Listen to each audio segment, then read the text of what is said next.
Hi, everyone. It's Ian Heller with Distribution Strategy Group with an exciting panel today of experts on new imperatives in digital strategy for distributors.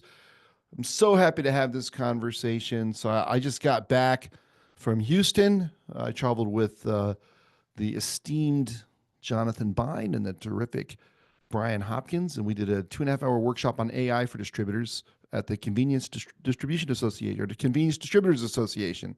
So it's great to be out there among real people in real environments, but these virtual ones are important too. So thank you for joining us. We're very excited to welcome Darren and Robin here in a couple of minutes.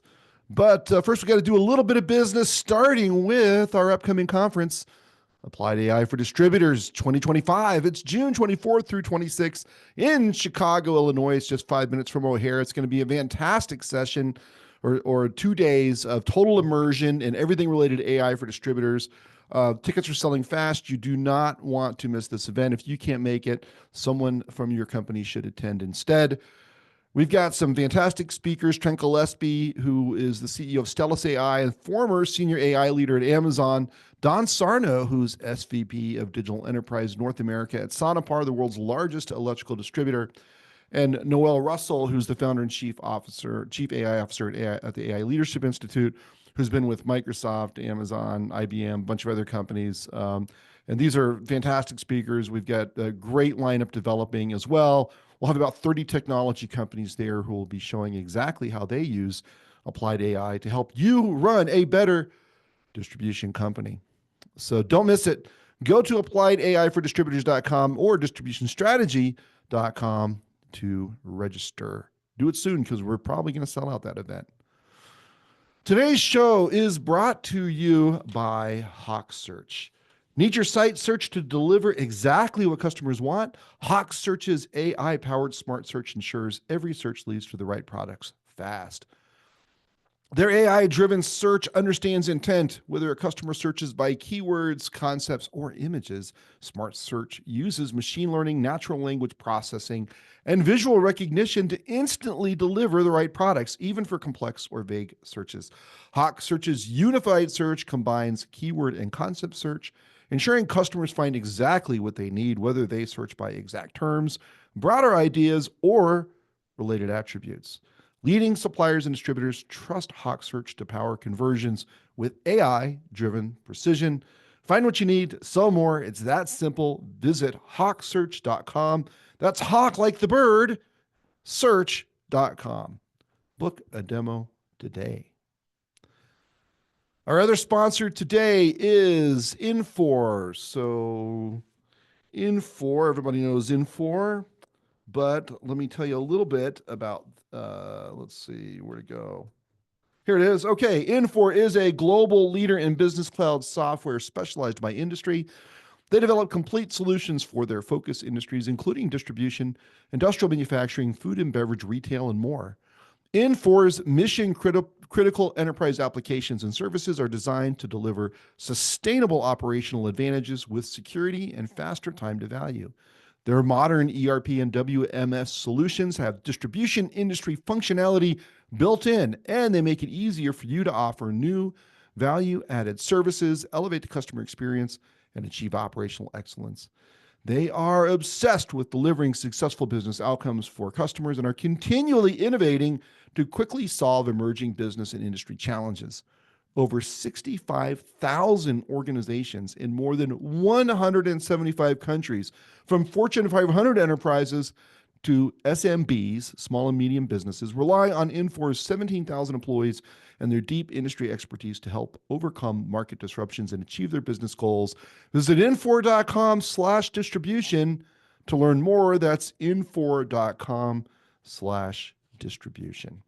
So thanks to HawkSearch and Infor for making this content possible. Please check them out if you're in the market for search or ERP resources. And with that, I'd like to welcome to the program the stars of today's show.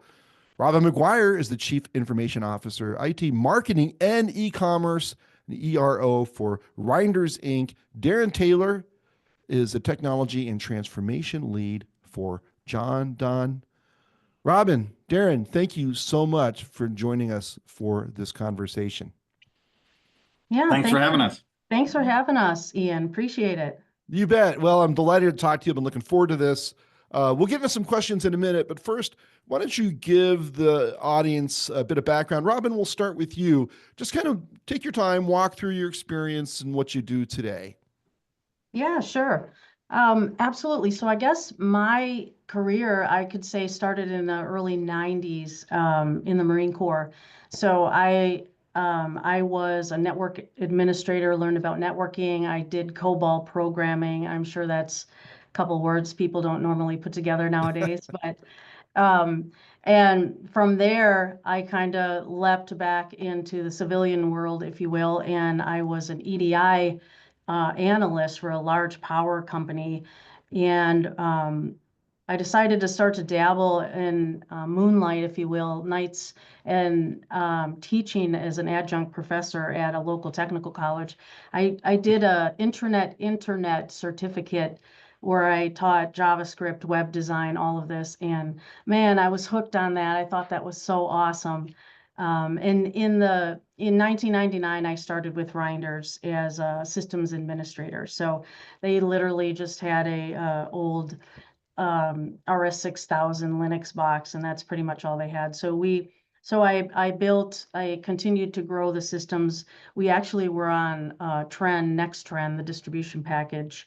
When I first started, we moved to Infor's SX Enterprise along the way, but I built the networks there, grew the teams. I started some digital transformation, adding looking at processes, adding some automation briefly in those days. But as my career progressed, I moved up to the director of IT, started dealing a little bit more with strategy, if you will. And in 2016, I became the CIO at Reinders. And like you said, I think this is more common today, but I do manage traditional IT infrastructure security, support applications and such. I also manage the teams for ERP and all the integrations with ERP. I manage e-commerce and digital marketing. We actually started our journey with e-commerce about 12 years ago, experimenting on a low-cost e-commerce system called Commerce 21. I believe that was the name of it, and learned a lot of lessons during that. And like I said, it was a low-cost entry into e-commerce. But Reinders is a wholesale distributor of commercial turf equipment and supplies. We're a Toro distributor, and then we also supply all things and distribute things that beautify the landscape. So chemicals, fertilizers, grass seeds, lighting, and we supply all the tools. So our core customers are golf courses, schools, municipalities, large acreage, contractor-based, sports and fields grounds, those types of things. So Reinders has been on, we are a distribution company. We have migrated in the last 3 years. We have migrated our ERP and all of our integrations with third parties, mostly, I say, surrounding the ERP to the cloud. So we are on Cloud Suite distribution from Infor. We also, in that same time frame, we migrated off of Rock Commerce using HawkSearch and to Adobe Commerce. And we are now using Coderis as kind of our middleware in that process. So yeah, I think that's kind of a little bit more about me and where we are to start the conversation.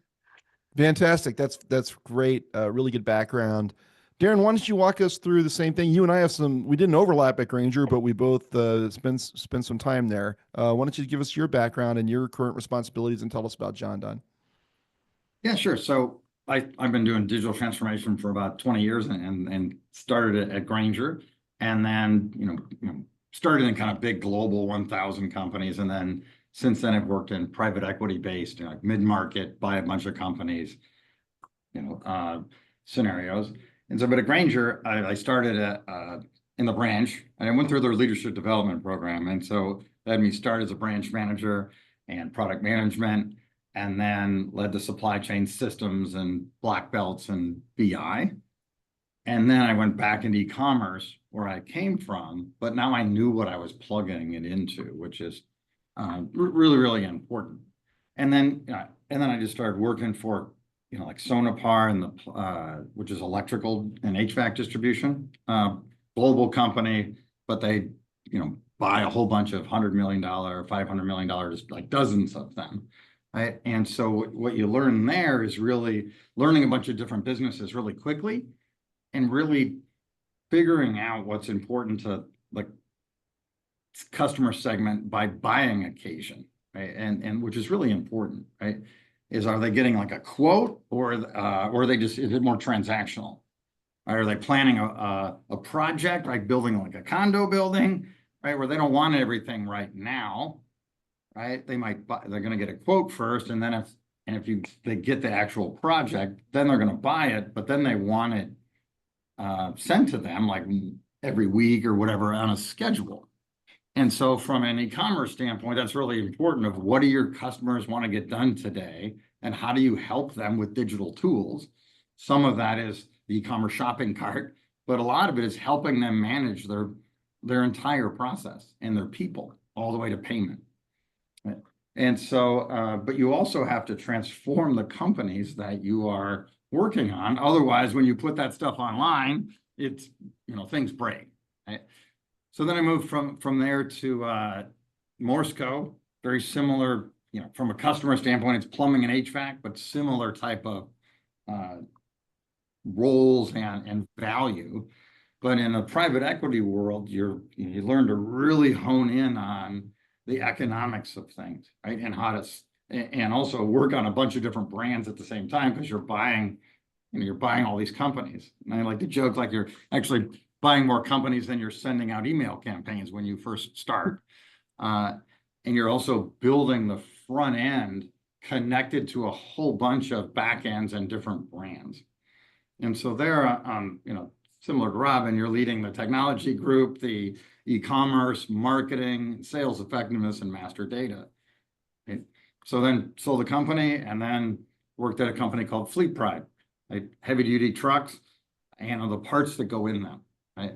And it's a big effort to, hey, pricing's not public. I thought salespeople think, and the whole industry thinks you got to go into a branch and figure out what airbag that you need for a heavy duty truck, right? And so you're really kind of teaching the industry, you can do this online. You just need a bunch of structured product data, search and all the pricing, et cetera, and transform how the company thinks about itself and the different roles throughout the organization.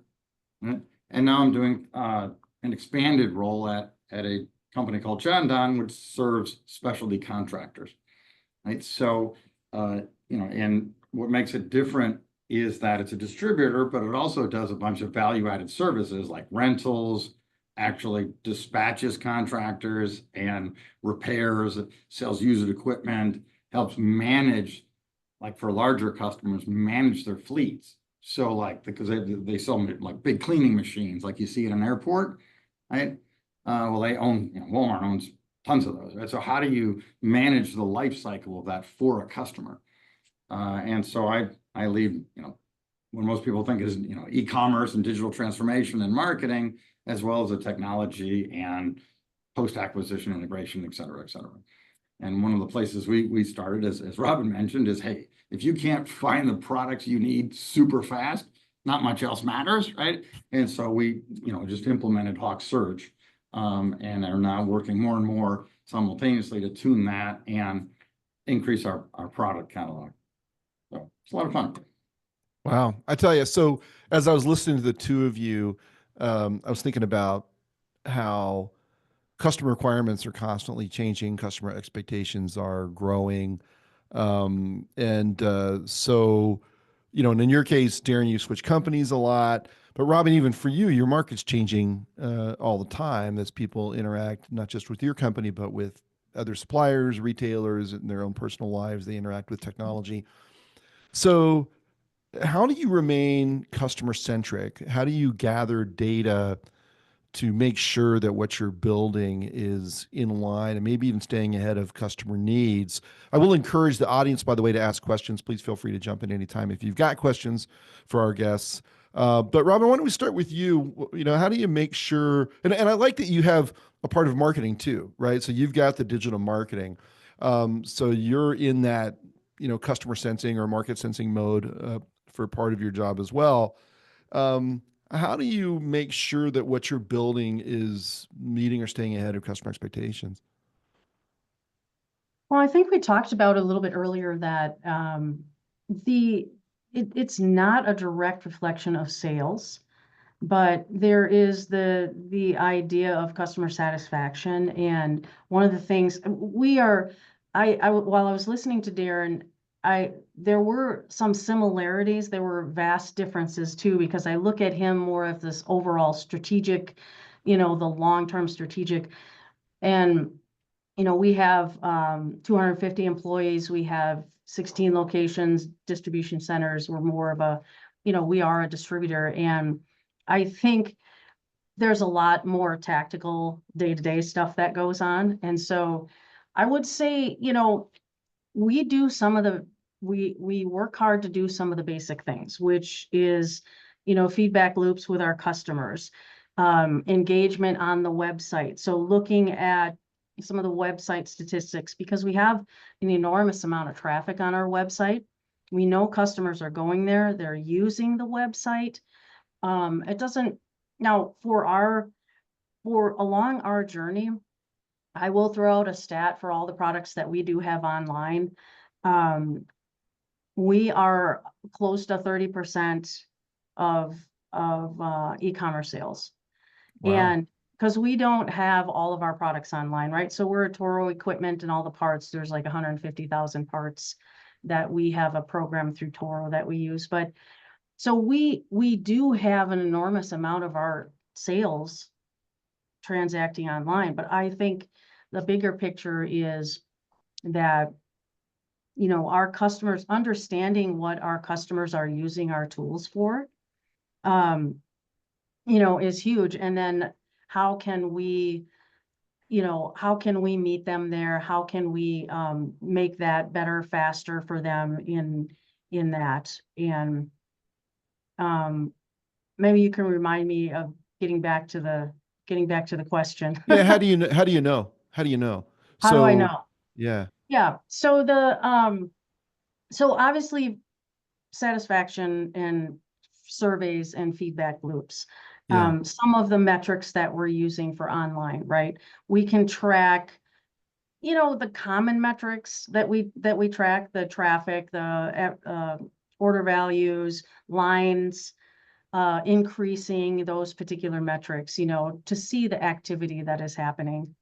I guess those are some of the things that come to mind for me. And, we are doing more and more communication in these feedback loops throughout the company. So it's not just engaging the customers, but it's also engaging, our sales force, our sales teams, and those kinds of activities as well. I guess I'll pass it over to Darren, and then maybe we can bounce back and forth. Yeah, Darren. I So think so how ahead, do Ian. you, if you're trying to be if you're trying to do customer centric digital transformation, how do you know what customer expectations are, and how do you gather that information and prioritize it, I guess? Yeah, I think the answer is that you ask them directly, and you also, as Robin mentioned, is ask the salespeople, because in a lot of, and you're solving for certain problems, right? So is having a high level framework of how do you think, hey, we're doing quotes, right? From marketing, hey, what is the customer doing? They're buying equipment. Well, they're going to get a quote like you would like a car, right? So the whole experience from where are they searching online or offline? How do you capture their information? How do you feed that all the way, to the salespeople? And what does the customer expect in all of that? All the way through delivery, finance, everything, right? Or if it's more transactional, like it's a repair part, right? Is okay. that's a totally different expectation of the customer, right? It is, hey, I just need like a new filter. Okay. They expect to be able to find that super fast and then be confident and that you're going to deliver it, as you said, right? And you're going to have a fair price, et cetera. So setting up those expectations by buying occasion and kind of customer type is really important. And then analytics, talk to your customers and talk to, salespeople and analytics, and just Yeah. keep iterating and don't let your teams focus on the technology, focus on what are you trying to solve for? Like what really is trying to, right? So that's, and go see it and have your team go see it, go visit customers and have them walk you through what they're doing. Mhm. There's nothing like seeing it. In my experience, customers are open to that for the most part. You can always find Yep. customers who will say, "Let me show you how I use your tools." Yep. And so I think there, in my experience, the combination is, look, you want to do structured research, you want to be doing things that are quantitatively valid so that you can do prioritization, but there's no substitute for sitting down with a customer and having them go through your website and tell you, I like this, I don't like that. Does that make Mhm. sense? Yeah, and they show you other, hey, I expected to do this, right? Right. And then they'll show you some other website too, whether it's in the same industry or not. Their Yeah. expectations are driven by what are they doing, or outside of your own website. And people think things that are simple if they know how to use it. So training your salespeople how to use it and having them train your customers, or somehow getting your customers more and more familiar with it. Mhm. Just making it super simple. I mean, and just taking anything that's complicated or extra time. Friction. But Yeah. right, that's right, exactly. But a lot of that has to do with the rest of the business, right? Or some Right. daily operational stuff that you really need to dig into the details to solve for. It's not like website design. So you got to empower the teams that are on doing that to, how do you start to transform in an organized way some of the rest of the business in order to make sure it's a good experience for them. Yeah, I would argue that that is probably the biggest challenge is, internal into the business and, adoption and continued training and getting the support, everywhere you need. That is still a challenge in all of these years in some respects in some pockets of our organization. I also wanted to add one thing talking about research, like just know you don't get an opportunity all the time. I mean, it would be great. I would love to just do ride-alongs and go meet customers. There'd be so much I could learn, but you just don't get that opportunity. Yeah. But also understanding kind of the demographics and who your customers are. So but B2B is, they say what, like 60-70% millennials now are your buyers. And one of the things about that, I have been confirming and validating some of that in our business. There's still the boomers hanging around, and there are, some Gen Zs even that are kind of sneaking in some way. But, just understanding if you don't get to talk to them, you got to kind of understand still the buying behaviors of these groups. And, and again, what Darren was saying, following, what are they trying to do? Are they just after a part or a product to solve a quick need, or are they trying, is it a longer sales cycle and they have to quote and they have to, you got to kind of marry that up, to best understand that customer. So. Good. Let's talk about integrating the experience across channels, omni-channel immigration, if you will. So one of the things someone told me one time that, so I didn't make this up, that uh, in order to make it as simple as possible for the customer, you have to make it very complex behind the scenes. So the technology structure required to deliver an easy user experience is actually very complex, right? So, if it's super easy for the customer, it was probably really hard to build. And I think, an omni-channel integration, it's like, if I'm walking up to the gate at an airport and I change my seat, which is, probably possible today, I mean, there's a lot going on behind the scenes to integrate the website and the reservation systems and everything. I mean, my guess is that's easy for me, but it's really hard behind the scenes to do. Um, do you find that to be the case? And how successful are you, or how, what's your strategy for trying to provide a similar experience across channels? Who wants to start with that one? Well, I can start with that. Sure. I think it can be. I think the key is to choose what's most important to the customer. So if you look at their entire journey or their process, Yeah. like there's certain steps in that are much more important than others, Yeah. right?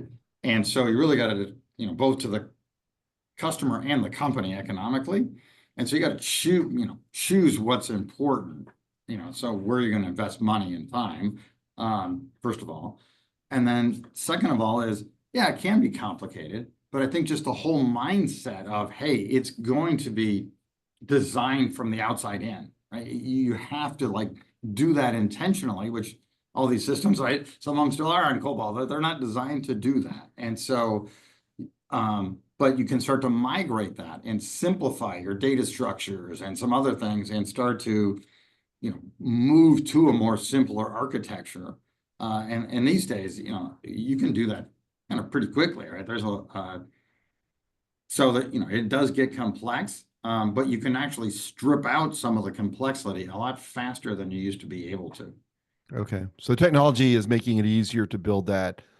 Deploying Yeah. technology is becoming faster and faster. Like the data is what gets you. So Yeah. that would be my take. Yeah, it's the data. A lot of the technology or customization is around, well, the data's not really like that. So, all these exceptions and stuff like that. And so that's what one thing I would interject into that. But the general statement is true, right? This is, an iPhone is super simple and super complicated. Yeah. So Robin, do you find that the data is harder than the technology these days? Yeah, for sure. I mean, and I just wanted to go back and say one point, what Darren was talking about, like from my perspective, probably a much different perspective than Darren's in the sense that he's got tons of resources and probably enormous amount of projects and initiatives as well. We have enormous amount of, digital transformation initiatives that are going on, fewer resources in our organization. So the idea of prioritization and what's most important, going back to value, like what's most important to the customer, and what is going to be value add for the customer and not just a convenience for internal teams or simplifying something for simplify. Sometimes it does get complex in order, but I would go back to say prioritization and figuring out, what things are most important to add value. Okay. And then data versus technology as far as complicated. Yeah, data is especially, we have now scaled and we have a lot of our systems and applications in the cloud. We're building this cloud-based ecosystem, which equates to a ton of, diversified data sets and pocket, we're communicating, we have all these integrations. So standardizing data across all of those different channels and we kind of have been using our middleware sort of as an MDM, but the single source of truth, but there are just so many angles and I think the data is one of the biggest challenges. And as we can be ready to deploy an extension or an add-on and the technology is working, but the data isn't delivering the result that we expect. And so it goes back to data cleansing, taking a look at, those data sets and, that's kind of my thought on that difference.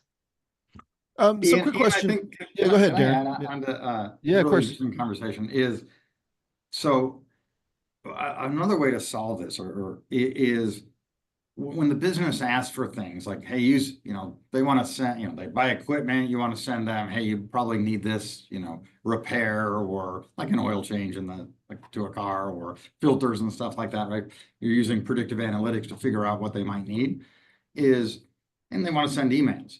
Well, the cost of figuring out how the data, the relevant data and leveraging AI to scoop all that up is also relevant to the salespeople too, right? And so solving stuff at the right level, right? What's the concept that's being brought forward, right? The economic value of that multi-channel. And then how are you going to deploy that? Are you going to deploy that to the customer first? Or are you going to actually, hey, why don't you do that internally to the salespeople before you start sending out communications and the business? And a lot of people don't understand what's possible either, is once you have that data and can kind of validate that and tune the AI stuff, you now can use that not just in CRM for the salespeople and from emails and things. You can use that in digital advertising too, and bring all those analytics back and have that machine working, right? And so just thinking about, hey, it's not just functionality on the website or not just email. What you're really trying to do is this from a business and customer perspective. What channel do you want to deploy on that first? And then, yes, that's going to be self-service within e-commerce and digital marketing. And, we're doing that with, the company, we're not that big either, Robin. So the technology today is advanced far enough that you can do a lot of things very quickly for not that much money, but the data will bite you if you're not careful. So the technology allows you to even the playing field. So the larger companies and the medium, small companies can compete, at least from the technology perspective. So have to. Yeah. So we have something that we've been preaching for a few years here at Distribution Strategy Group, which is that distributors measure the attribution completely wrong on their websites. And I mentioned this in our pre-call prep. What we figured out, and we've done the analytics and the analysis to, the research to prove this, is that one of the most common mistakes distributors make is they measure this benefit their website produces by the shopping cart, and as if it's a consumer site. And that's totally wrong, because look, it's great that you can get some revenue from your shopping cart, but many business customers, probably most, are not going to check out through your shopping cart, even if they use your website to make a purchase. And what I mean by that is they're going to do a bunch of research. That's why you have to have this good product data that we're talking about. They're going to put together an order. Maybe it's $1,000, $5,000, $10,000, but they're not going to check out through your shopping cart with it because they can't. They have a purchasing process they have to follow. And that purchasing process includes some kind of software that they've got. It may be something as simple as QuickBooks, maybe part of the ERP, but they're going to generate a PO. They're going to send it off for approval, and then they're going to email it to you or maybe call it in. And so even though the website generated business, it doesn't get credit for it because some of these outsiders who are new to B2B have been saying, oh, build your website like a retail website, when that's actually not right. And in fact, we've done the analysis. We've surveyed 1,855 end customers of distributors and asked them, once you put together an order on a website, how do you give that order over to the distributor? Only 18% of the time did they go through the shopping cart. 18%. That means that 82% of the time, so 6 times more often overall, and it varies based on vertical, of course, they're going to email it to you or call it into you or, whatever. And so when you guys were talking about, hey, you need the resources to buy this technology to get your data straight, I mean, the most common frustration I run into when I talk to e-commerce leaders is I don't have enough budget to do that stuff. And in my experience, that's because they're measuring the website benefit wrong. And that if they actually measured it accurately, Robin, you're at a 30% or whatever, so it's not 6 times more for you, but it may be twice as much for you, as because not everybody's checking out through the shopping cart. And Darren, same for you. How do you go about trying to understand that real number, that real benefit, so that you can justify that there really is an ROI on doing this stuff. You just don't see it because you're using a retail measurement, shopping cart sales, in a B2B environment. Any thoughts? Sorry for the long-winded No, question. no, that is accurate. Sales does not reflect, and yes, we are at very high sales, but I did say in the beginning that a large portion of our business, the quote business and the aftermarket sales and service, is not yet online. That is something that we're working towards. But our transactional, the more, kind of find what you need, get it in the cart and check out. Those transactions, we do have a high percentage of our sales online. But I do, the tracking and trying to figure out the value of that. We use some tools today, everything from, heat maps and recordings and trying to figure out, what customers are actually doing on our website. And it's valuable because that, along with like analytics that allow us to see, the enormous amount of traffic that's there, the time on site, and then we kind of use that and take the data and the analytics offline, and we're looking at, revenue, not revenue increases, but transaction, line counts, number of lines on an order. Are we increasing? Are we getting more wallet share? Are they expanding their product mix? Are we having effects that you wouldn't see just from the e-commerce taken by, if you will? So Right. the sales that do come in off the web. One of the things that when we started out our journey, one of our main objectives was transactions and transaction costs. We didn't focus on sales. We focused on, not that we were going to replace a person. That fear was much different 10 years ago, and it's still out there, but we're not going to replace a person with this, but we're going to maximize their value that they can add to the customer. So we're going to take some of these redundant tasks off their plate, right? So order entry and some of those, and we did that very quickly. We replaced one, then two CSR activity counts, and still today our highest, we call it taken by, which order taker, is our Webby sales based on lines and volume. So these are things that I can take, and if you're talking about ROI, you're talking about what, how do we show that this is valuable? I think these are just some of the things that come to mind for me that I can start to show that. And one other thing I wanted to add, using data, kind of engaging the sales teams to show them it's not, it's analytics, but to engage the sales teams to kind of hand them data and show them, their gap purchases. So this type of customer is buying X products, and all of the customers in this type are buying all of this mix, and giving them these analytics and opportunities. I think that builds trust and also shows value in some of what we are putting together, whether it be the technologies or the data or the analytics. So those were just a few things that came to my mind.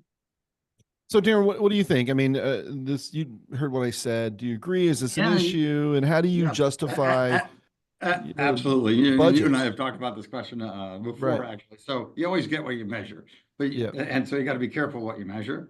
Well, you asked a couple of questions. One is, what's the value, and how do you get more budgets to do things, right? Right. And one of the things I've learned being in the private equity world, they're very good at measuring that stuff. So translating all these, metrics that we're used to in the digital world to the economics of the business is super important, right? Like customer acquisition, retention, share of wallet, right? If they have national accounts, like location by location, stuff like that. How are you growing that, right? Secondly is what Robin mentioned about seller's time, right? And so, and saving people like the customer time, but also internal time. And your margins are higher, right? People are less price sensitive when they buy stuff online, right? So being super clear on what those metrics are. right? Right. And so in the example we were talking about before on plumbing is self-service events, right? So that they don't, they may or may not buy it online, but they want to be able to release material when they need it. You're part Yeah, of their right. project, right? And so Right. here's what they need to get done today. Are they leveraging those tools to get their job done? Sometimes that's purchasing, sometimes it's releasing material, whatever it is, right? Um, uh, the other is you mentioned QuickBooks, right? Is customers are putting stuff in a shopping cart, how they actually buy. What are those barriers? A lot of times, it could be their pricing isn't set right in the system, so they got to talk to the seller, and the sellers want them to talk to them. Okay, well, you're wasting everybody's time if it's for stuff that they buy over and over again. So have like a consumables or repeat purchasing program, get that experience really tuned on the website, right? Or mobile, or however they do it, make sure that pricing is set for those target customers and those products, et cetera, and then drive that. If it's, some other experience where, hey, it's QuickBooks. Okay, at Morsco, we launched a plugin for QuickBooks because the value to the contractors was they don't want to, like on Sundays, I got to go type in all this stuff into QuickBooks. Well, if you buy from us, you can press this button and it'll suck it right in there. Okay. Right. It's not quote unquote going through the shopping cart. That's not the point, right? Mm-hmm. The point is that you're saving the customer's time and you're growing share of wallet with them and purchasing frequency because you're making their lives easier. And then they get used to doing that. And if they buy it from somewhere else, now they got to type it in. Nobody likes to do that. Yeah. So just tying the metrics, I guess, to your question of what you will get, whatever you measure, you're going to get, tying those metrics to the value to the company is super important in how the leadership, views the business, or whoever, the ownership or whatever, or the CFO, and aligning with them. Yeah, because otherwise people just don't believe it, right? And Right. I mean, B2B is, and I want to ask you a question about AI related tools. And I wrote this article that got republished recently about how I think distributors are actually positioned to benefit more from AI even than retailers because distributors have so much more complex problems, right? So, think about the transaction you just mentioned, Darren, where we're going to release electrical materials or plumbing materials over the course of 18 months for a big project, right? And there may be some configuration and kitting and commissioning and all, warranty management, all this stuff that goes along with maybe a plant turnaround or something like that. I mean, retailers don't have that. I mean, if I go on target.com, the account is me, my credit card, my home address, my email, right? I mean, if you're selling to Marriott Corporation, you've got thousands of properties, tens of thousands of buyers, different assortments in different locations that are people are authorized to buy. So the whole account hierarchy is ridiculously complex. The products can be more complex. The services are more complex. And so, I mean, retail has this relatively straightforward buy, sell value proposition. Distributors have this ongoing complex relationship with complicated transactions, account hierarchies, pricing structures, et cetera. So my premise is that, well, I mean, everybody, pounds on distributors. Oh, they're not very technologically sophisticated. Yeah, but it's been much harder to do all that stuff in distribution than retail. So it's easy to criticize when you don't understand the business model, right? But in reality, I think distributors have valued technology just as much as anyone else. They just really haven't had the technologies available to solve these highly complex problems. So my premise here is that AI can do things, obviously, because it can learn and it can handle more complex problems and challenges. It can do things that no other technology has been able to do up until now. So I would argue that actually means smartly evaluated and applied AI has more potential to help distributors than retailers. So I kind of want to run that by you guys and then ask about how you think about incorporating AI into your digital transformation. So Robin, you want to, Sure. I dumped that one on you. How's that? Yeah, thanks, and appreciate that. AI obviously is the big topic, and I think that lots of people are talking about. When I said earlier that technology allows small and large companies to compete at that level. And I think AI is exponentially better at that.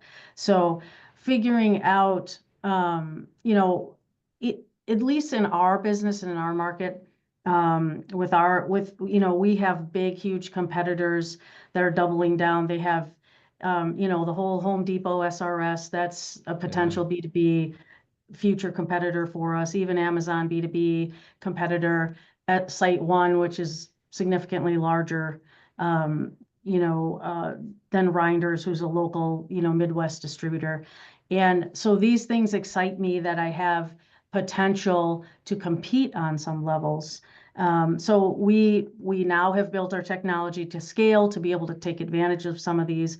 And really, the way that I feel that we can differentiate and compete with these big, corporations, these large entities, is utilizing tools like this that we can continue to maintain the relationship and to serve our customers' needs faster, seamless, and, using these AI GPT type insights across the organization is going to be able to, differentiate that we can get what we need, like Darren was saying in the beginning, what are the customer needs, you need to understand that, you need to be able to provide it seamlessly. And I think that's the power for us, that we're going to be able to leverage AI. And then the one piece of it that I want to add is internally, it's not just customer value. It's again, internal, that we can onboard new customer service reps because there's still turnover, in the jobs in the industry. So, we have a huge diversified group of products throughout all these different product lines. So to try and learn that as a customer service rep, internally, I think we're going to be able to really get our teams up to speed more quickly, learning our products, understanding product recommendations and related products very quickly, whereas it takes a year or years to learn some of these, the configurations and being able to offer up some of this data.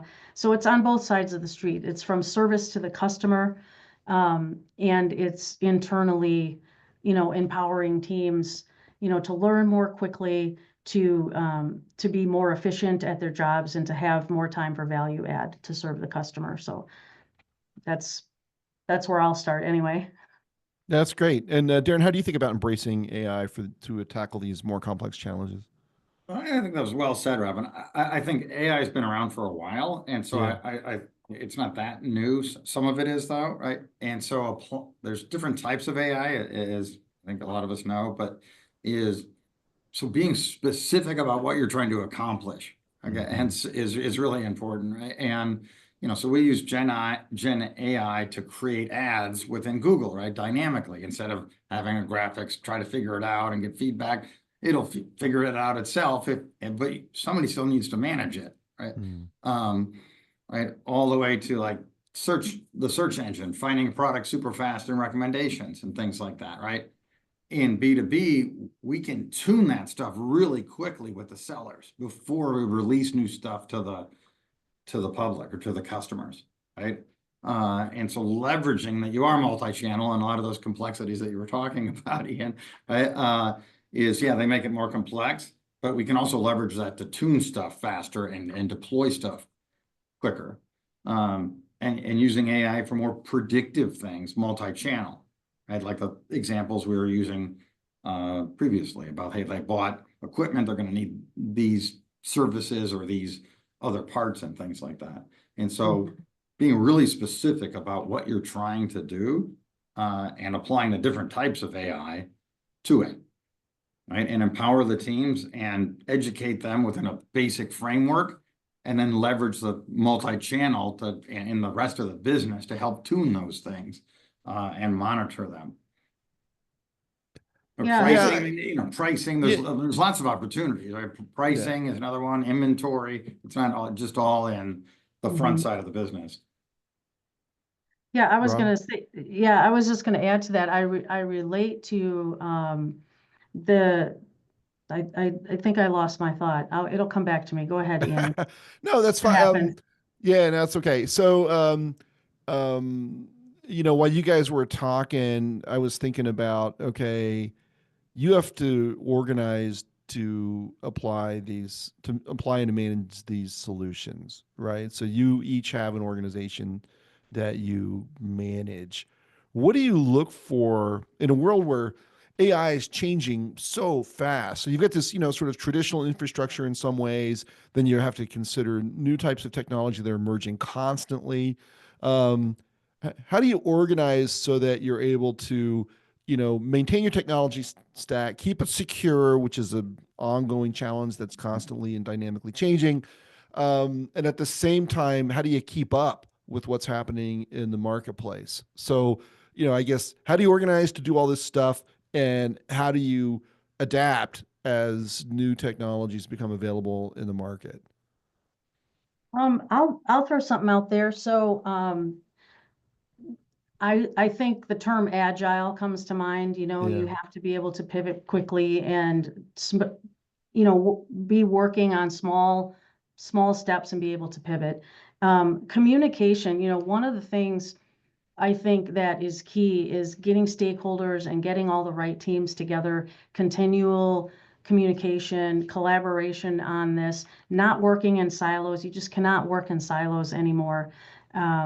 And I think that's part of the organization of making this happen, right?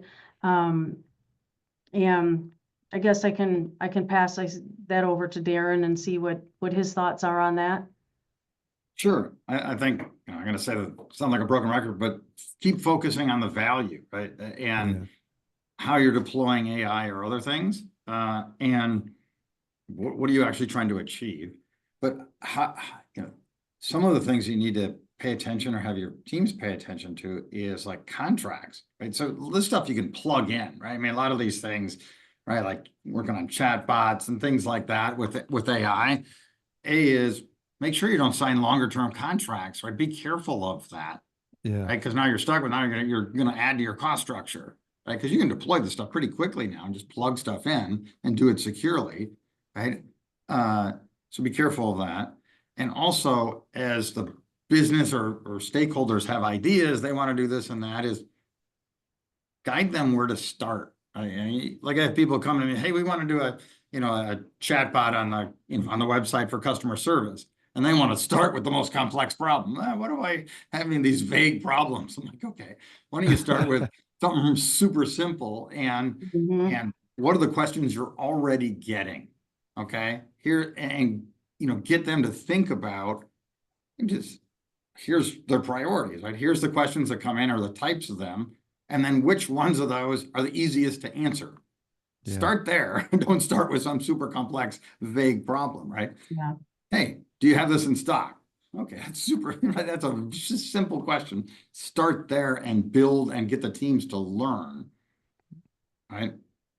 So Okay. that's kind of So where I would think about as I would deploying add, these. one thing I was thinking about, I would add to that too. You gotta think about the impact on the integration across the organization. And for us, that's part of the communication and collaboration, right? So it's, seamless sounds like magic, but in order to engage all of the priority stakeholders from the beginning in this and figure out the impact and the value, to Darren's point, the value that this is going to drive across, in relation to all the other projects and all the other initiatives that you have going on. Because for us, we have smaller teams and lean teams, so we do a lot of prioritization, yeah. reviews, looking at impact, looking at value of what we're trying to do. And we're spending a tremendous amount of time engaging with people across the organization to make sure that that value is shared and we can express it, so we don't roll something out and, they're like, thanks for nothing, Yeah. Yeah. like Yeah. that kind of Right. thing, so. All right. So I'm going to ask you a quick question. We only have a few minutes left, but this is an important one. How do you vet all these new technology companies that are coming on the market? So I'll give you, when I was running an e-commerce site, my last job, I would ask this question: how's your business performing? And if they answered me in terms of their recent funding round, that was a big red flag for me. If they answered me in terms of number of customers they closed, implementations, that was an encouraging sign for me that they understood that this isn't about your business. This isn't about what's the length of your runway. It's, are you ever, are you making commercial progress? So in a minute each, how do you vet these prospective suppliers? Because many of them you've never heard of before. I'll start with that one quick. So I have been a part of an organization called the usergroup.org, which is Infor's largest distributor user group. I'm on the board of directors there, and I'm really engaged in TUG. And really, to start in a community like that for me has been super valuable because you can talk to, peers, you can talk to others in that industry. I've been on the Infor customer experience board. I have direct conversations with executives at Infor. So these are understanding their channel partners, their ecosystem as well. Very important because, the integrations to our major systems and applications that has been our major pain point. So you got to understand who works well with these, who's in your ecosystem, who are the partners. And customer references are awesome. I do customer references for TUG, for Infor all the time. And if I am seeking something out, I am for sure talking to customers about their experience and so forth. Some of the things you did mention, very important, about the because there's a lot of startups. You just got to be careful with kind of that. And also understanding your own requirements is super key to know if that is a fit for you. So that's my 2 cents. Awesome. Darren, anything to add to that? I think she covered it really well. I mean, you got to do your homework, and there's kind of quantitative and qualitative. Talk to people and talk to the customer and leverage your networks and if they're rated, et cetera. So. Got it. Okay. Got it. I like that. So, talk to your peers. Okay. Real quick, on February 26th, we are going to have Brendan Breen, who's the CEO of the Industrial Supply Association, on Wholesale Change, our webcast and podcast. That's sponsored by White Cup, so we're looking forward to that discussion. And on March 5th, we'll be presenting our research around the state of distributor technology. Jonathan Bine, who's my business partner, will be doing that. That's sponsored by Epicor. So those are some upcoming programs. Go to our website for more information. Robin, Darren, thank you so much. This is a fascinating discussion. I learned a lot. I'm sure the audience did too. We appreciate you spending your time with us and sharing your expertise. For sure. Thank you for having me. Thank you for having us. You bet. All right, you guys have a great day. We'll see you on the next program. All right. Take care. Bye.